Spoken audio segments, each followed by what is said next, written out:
Hello and welcome to Positive Partners, a dog training show. I'm Tom Heiskell, and this is Mike Thompson. Mike's the Director of Media Services here at Rio Grande, and I'm an well, I still have my PhD, but I'm an clinical psychologist and now animal trainer, will be when I open my business. One of these days I will stop lying about that and actually be open. I'm kind of dog enthusiast. Yeah, right, and work with animal rescue and take pictures, get those dogs adopted. Right, like all the ones you saw in the beginning. Finder. Yeah, beautiful pictures. And today we'll be talking about how to pick a dog trainer. That's an interesting topic. You wouldn't think that there's lots of different, you think a dog trainer would be a dog trainer, but there are a lot of different philosophies. And if you thought about you went to school and the different teaching styles that maybe your teachers had, there's probably more different styles within dog training because you can kind of get away with more with animals because they don't talk. Yeah, definitely. And in a school, there's a principal in the building, and there are other teachers and there are parents that talk and all that sort of stuff. And dog training is it's actually anyone who wants to call themselves a dog trainer, all they've got to do is go down to have their letterhead printed up, and there they go. Just say you are. Just say you are. And you could be a dog trainer, like from, say, like my reference to schools, the guy who like beats the kids. You could be anybody. You could be all over the map. You could be. Right. There's just no quality. There's no quality control of any kind as far as licensure. Now, if you want to be a hairdresser, a land surveyor, truck driver, dental hygienist, you've got to pass a licensing test. You got to show someone you know what you're doing. Now, so how do you have any idea? How do you know you got a good mechanic? How do you know you got a good doctor? How do you know you got a good painter? I mean, you can kind of ask around, but and that's a very good thing to do about dog trainers. One way to do this, you got to have some idea, what does quality training look like? And there are two broad areas that got some examples for you here. One of them is pretty much the all reward-based, success-based training, and on that, did you call it a positive model? Yeah, that kind of thing. Now even in there, you've got some consequences. Even if you're treating with rewards, when the dog doesn't get the reward, well, then that's it's a negative. It's a negative, right? We're going to get a paycheck for this week. You didn't get your paycheck. That's a negative, right? Now, I've seen parents that are positive, that reward all the time, and they turn out some brats. Well, there have to be some guidelines. Right, it's not just there has to be. There's limitations. Rewarded behavior is behavior that is successful and it works for everybody, and and other when there's value in behavior that turns a child into being demanding and so forth, the value is that they get what they want. Well, as a responsible parent, you try to say, hey, that's not going to work. You're not going to get what you want from that. So, it's your choice. You can do that and not get what you want, or you can kind of work with me and then, that'll work out better for you. So on positive training examples, and if we can have that first slide, and I'll talk through it as we do. There we go. So to know what is good training, you want to see and hear what that looks like and what that sounds like. On the positive training examples, and you can see the links there. Emily Larlam, and she was originally from Sweden. She's now in California. She's known as Kiko Pup on YouTube, and also she's at Dogmantics, DOGMANTICS.com on the web and Facebook. And Emily has a very large amount of free video materials and her goal, I mean, she makes a living at it, but in her own training, but her goal is to make the essentials of training available for anybody with a dog anywhere in the world. The other one is Susan Garrett, and you can find her on YouTube, of course, and Facebook, and on the web at susangarrett.com. dogagility.com. Now, she is a very interesting person. She has won 38 national and world agility dog championships. She competes at the highest levels possible. Her dogs are amazing. Is there a certain dog that she has? She's had all kinds, just like all of us. Okay. You know. I wasn't sure. Okay, I'm doing agility.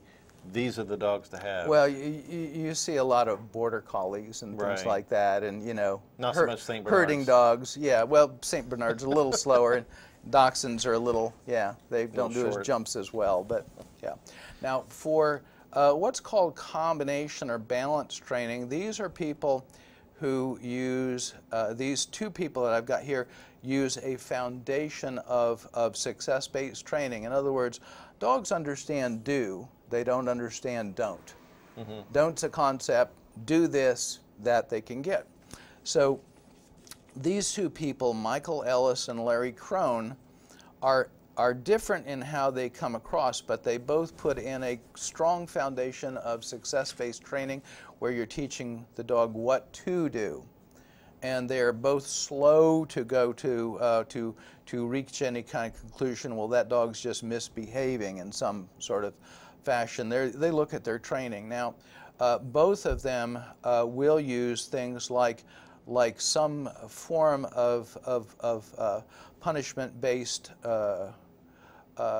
training, but they put that only only at certain points in the training, late in training, and they're both very expert at it. What do they use? They might use an e-collar or something like that, a shock collar. And so anyway, when you're looking at a dog trainer, you want to get a visual.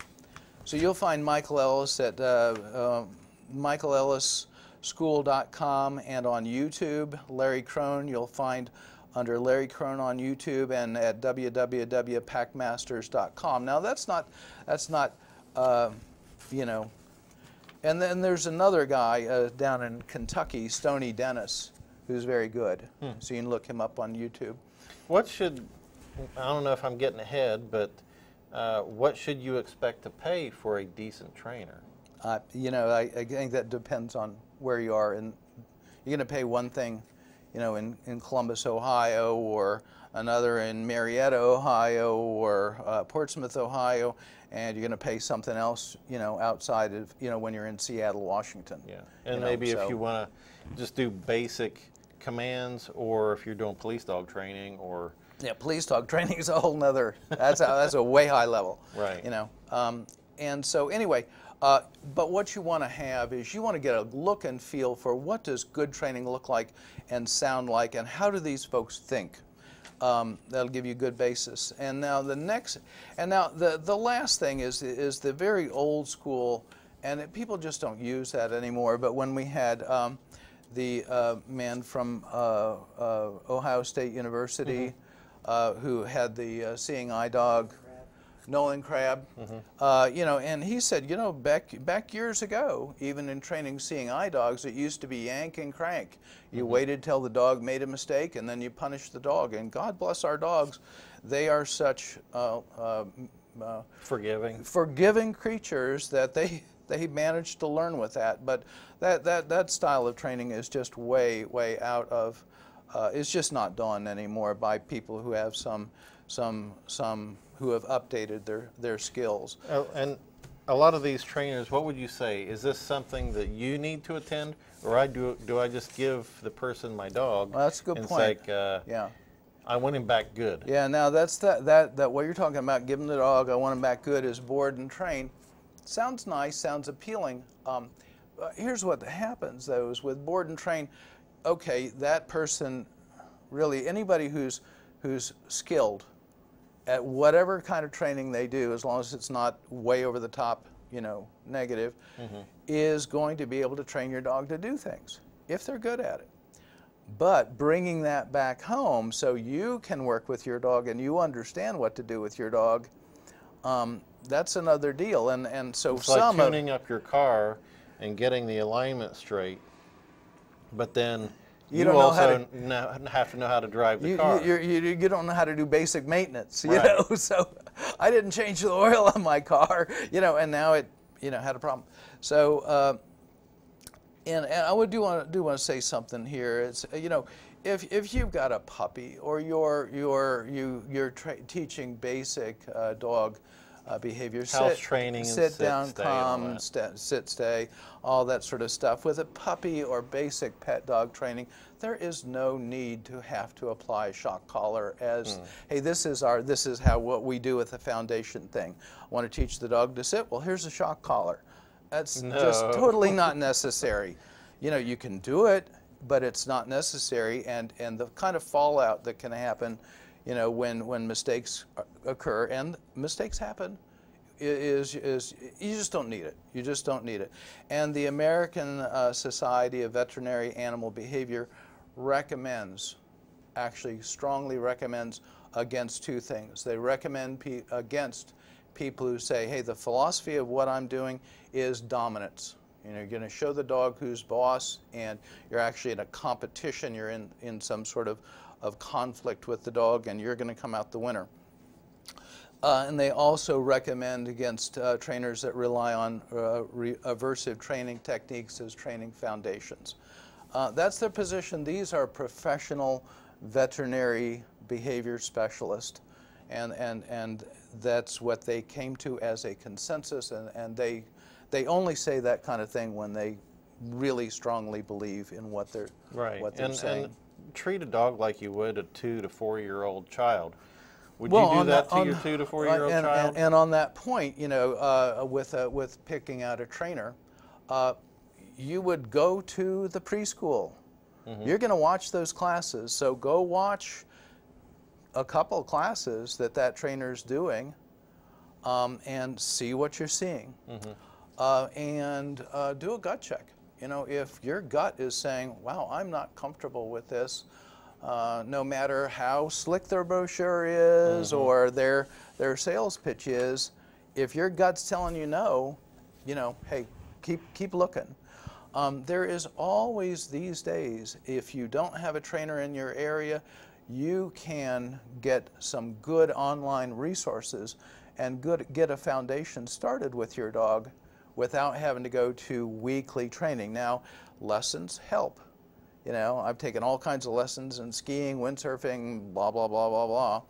And lessons speed your progress. But if your gut tells you you're not comfortable with that person, you wouldn't have your child in a kindergarten or preschool that had that sort of atmosphere, then you can get started with,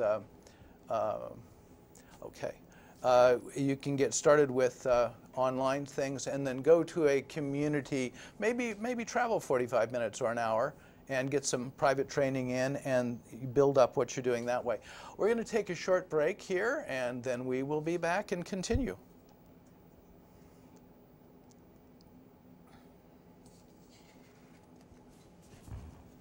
Well, welcome back.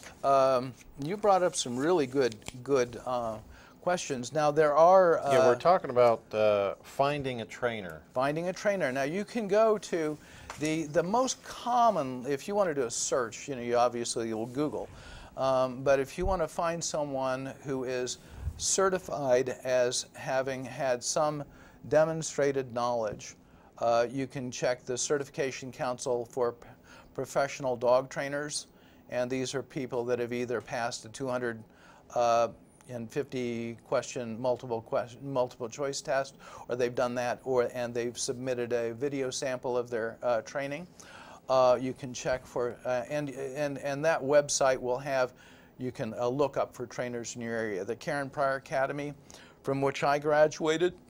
And these are people that are very, very highly skilled. These are people that many of whom were, or a number of whom were marine mammal trainers. So you don't get a dolphin or, a killer whale to do something without knowing what you're doing. On the veterinary side, there are veterinarians that are veterinary animal behaviorists. There's also the International Association of Animal Behavior Consultants. There are different kinds of groups like that. Now, if you went to OSU for an animal behaviorist, that wouldn't be for sit, stay, and all that. Well, you're going there for there's a problem with the animal, and you're needing to really get the hyperness, the maybe depression, or some sort of a. Yeah, you'd be seeing a certified or a board-certified biting. veterinary animal behaviorist, and for something that goes beyond training. And what do we do now? Because there's a real risk to the dog, to people, to other animals, and so forth. So when you go to a trainer, you've looked at some videos. You have you've got a feeling for what does good training look like and sound like. How do these people think? How do they do things? You're going to next ask your trainer 3 questions, and there's a slide for that. And it's number 2. Yeah. One is, how do they teach their dogs? How do they teach the dogs to do basic behaviors like sit, down, stay, come, leave it? You watch in class. How do they teach that? You'll ask their explanation. All right. How do they teach the dogs to do those behaviors for longer times and around distractions that might take the dog off of doing the behavior, which is natural, If you put a whole plate full of brownies in front of me, it's just right in front of my nose, or a whole bunch of pizza, and ask me to talk, at the same time this pizza smell, this brownie smell is coming right up my nose and it's right under my face, I'm going to be a little distracted. Yeah. Stay. Steak. Yeah, right. Yeah. I've stopped eating meat. I said stay. Oh, stay. Yeah, stay. Thank you. Right. I'll stay right here. To see where you're at, you're thinking about food. I was thinking about steak. Yeah, right. And I don't eat meat anymore. I decided if I could train it, I wasn't going to eat it. So anyway. Okay. Yeah. Then I trained my fish. All right. So anyway, what do you do when a dog fails to follow command or stops doing command before they were told to do that? What do they do then? All right. So you're going to find out. We're going to go to the 3rd slide here, and you're going to find out that all training, thank you, happens in one of these areas. You're either adding something, that's at the top, or taking away or withholding something. Okay, makes sense. That's the good things. Well, actually, it's. I mean, this is the positive type of training. Yeah, no, it's actually. I'll show you the square, and then you on the left side you see desirable results and unpleasant to painful results. So you can add in the upper left. You can add desirable results. So a good trainer can use all of these. Okay. Yeah. All right. If a competent, extremely well-trained trainer, animal educator is capable of using all of these, but you want those trainers, in my opinion, who focus on the upper left, adding desirable results. So you're teaching a dog what to do, and when you do this, you get these kinds of things. You get food, you get affection, you get opportunities you get permission to do what you'd like to do, come out of the car, go outside, we'll go on a walk, we'll play tug, et cetera, et cetera, et cetera. Positive reinforcement. Positive reinforcement, that is that upper left hand. Now, in number 2, upper right, that's taking something desirable and taking it away. So the dog wants to go out of doors, and the dog is jumping and pushing at the door, and you have the door slightly open, and the dog's doing that, and you close the door, and the dog goes, oh. Or if they're jumping up on you, you just turn around. You turn around, right, yeah. And then when they get down, you turn back and you scratch them on the chest, good dog. If they jump up again, you turn around, And then if they keep that up, maybe you say, well, here, come with me. We're going to the bathroom. Where are you going to be staying for 15 seconds? And then they come out and they say, let's try that again. So, positive training is not permissive training. It isn't, it is. There's a line. There's a line. There are boundaries. You're teaching what to do, and you're taking situations where the dog is getting value out of some behavior that you don't want them to do, and you're removing the opportunity to get what they want that way. So the trainers you want to look at for foundation training are going to be operating in adding something desirable or taking away or withholding something desirable. That's 1 and 2, the upper part. Now down here in number 3, unpleasant to painful, adding something unpleasant or painful. All right. Now, I'm not doctrinaire. People who are very, very skilled, under certain circumstances that may be life-saving, dogs chasing the UPS truck or I don't know what.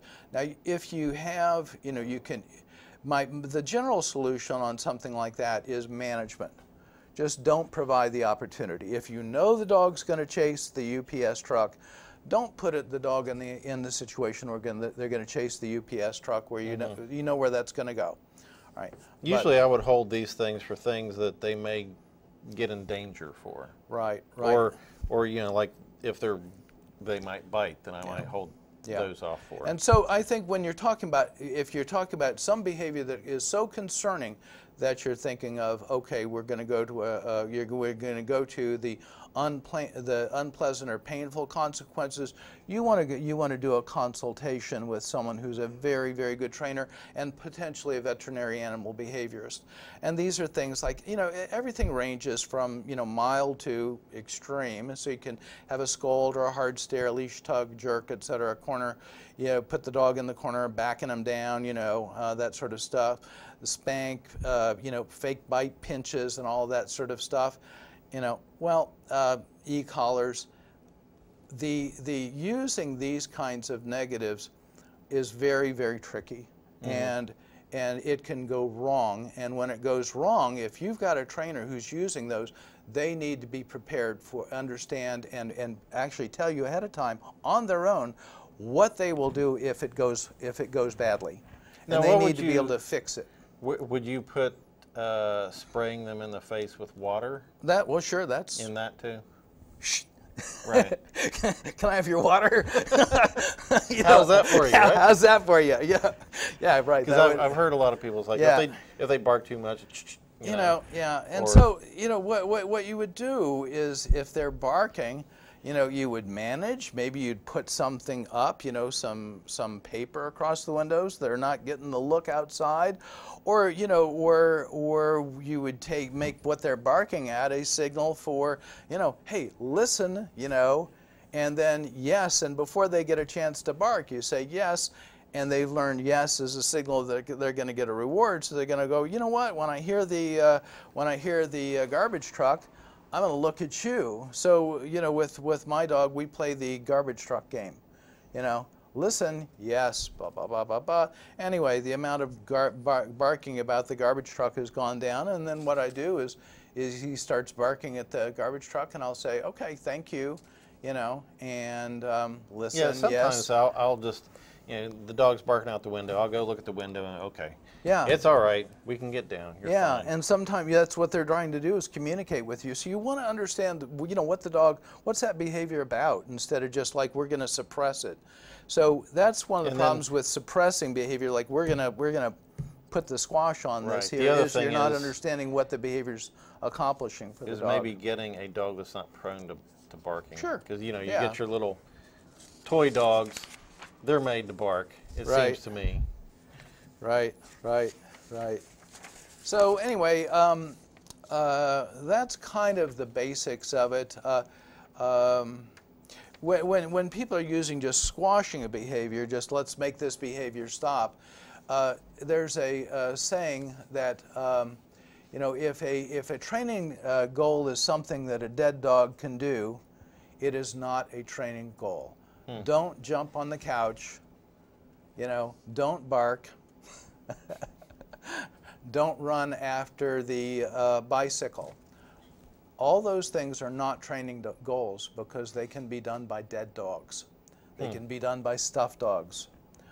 So what you want to focus on and what you want to see a trainer focus on is what is the behavior that you're teaching the dog to do in that circumstance, instead of suppressing. Because if you just say don't, then the dog, if you haven't taught, what am I supposed to do now? They got to fill it in. They're going to fill it in with more dog behavior, which is probably going to be more of a problem because they gave you their best solution to begin with, One of the ideas I saw one trainer say is, if they are obedient enough and they're well trained enough, then it replaces that opportunity to act bad with good what behavior you want. pushes out the negative. There's not a choice because you've only given me these choices. Well, yeah, you've helped them want to make the better choices, and I'm not chasing the truck because you told me to sit, and I'm going to do that. Yeah, right. And sitting is rewarded. So you want to create those values for the behavior that you want. You want to teach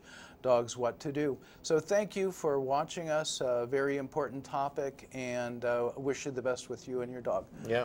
Right. Good training keeps the dogs out of the shelters. There we go. That's a good thing.